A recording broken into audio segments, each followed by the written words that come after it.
तो किछिटा जिनिस के तुम जदि ध्यान देव बोले ना तुमको किए तले भी नहीं पड़ पारे कि तुमके आउ नीचा भी नहीं देखी पारे कहीं कि तुम पूरा स्मार्ट हो जीव।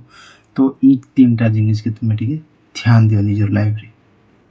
सबसे नंबर 1 टे है निजर टाइम और निजर ताकत एंता लोकर ऊपर खर्चा नहीं करो जे कि तुमको आउ तुम कथा के टिके भी वैल्यू नहीं देसी कहीं कि लोकर ती टाइम आउ ताकत जेते खर्चा कर हेतके उन्ने से तो खर्चा करबा छाड़ी दिए।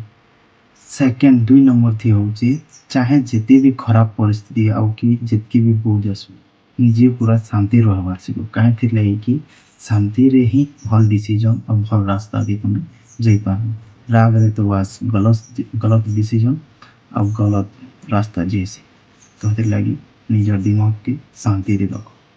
लास्ट और 3 नंबर होची तमर लाइफ रे सेंता सेंता लोग के बहुत जल्दी बाहर कर जे माने कि तमर बारे लोकर ने गाइल देसन आउ इटा सेटा बुरा बहुत सी काजी कि से माने तो तमर दुश्मन भी और दुश्मन है हेंता लोग के निजर जीवन दे रखी दिले केभी भी आगे नहीं बढ़ पारो।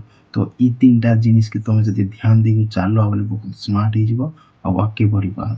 तो हेतिर लागी जुड़ी रह सांगे सीखमा सांगे बढ़मा।